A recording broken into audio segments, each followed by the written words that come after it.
Bonjour, je suis Marion, cake designer. Je vais vous montrer comment découper et modeler un gâteau en forme de corset. Pour cette réalisation, nous avons besoin d'un 4 quarts rectangulaire ainsi que de 2 4 quarts en forme de boule, réalisés dans un moule qui est un bol. Nous allons commencer par une découpe horizontale afin de garnir de ganache chocolat l'intérieur de chaque gâteau. Je pose une main sur le gâteau afin de le stabiliser et je prends un couteau plus long que la forme du gâteau afin de faire une coupe bien droite. Nous effectuons le même geste pour les deux boules, qui seront les parties principales de ce gâteau, puisqu'il s'agit de la poitrine. Nous allons à présent tailler le 4 quarts afin de réaliser les hanches de notre corset. Je place les deux boules en haut du rectangle afin de placer la poitrine et de prendre des repères pour couper 2 demi-cercles sur chaque côté. Je place ma main au centre et je commence à couper un demi-cercle sur chaque côté afin de réaliser les hanches.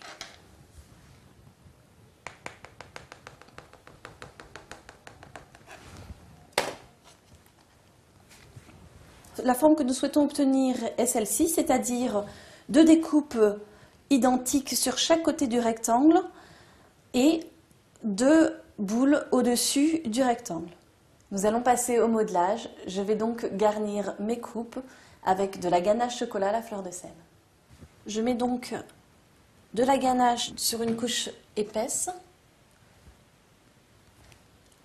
afin que ce soit agréable à la dégustation et surtout que les deux parties puissent adhérer.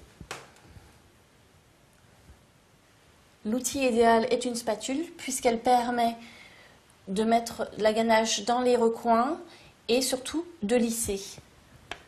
Je recouvre cette ganache de la deuxième partie du gâteau pour ensuite recouvrir l'ensemble du corset de ganache chocolat.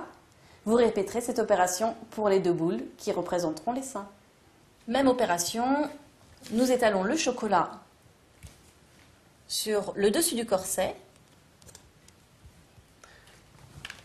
et nous en reprenons pour étaler sur les côtés. Il s'agit de recouvrir entièrement le gâteau de cette ganache.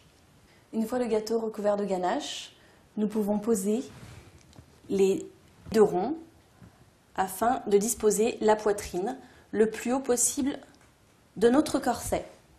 J'enduis également de ganache la poitrine, sachant que la ganache va permettre de faire le modelage final. Vous devez obtenir un résultat semblable à celui-ci, c'est-à-dire une ganache relativement lisse et les pièces assemblées. Il est temps à présent de mettre notre gâteau au frais afin de réfrigérer la ganache pendant une petite heure. Si vous voulez savoir comment je vais décorer ce corset, veuillez me retrouver dans une prochaine vidéo afin d'apprendre à recouvrir un gâteau d'une pâte d'amande ou une pâte à sucre.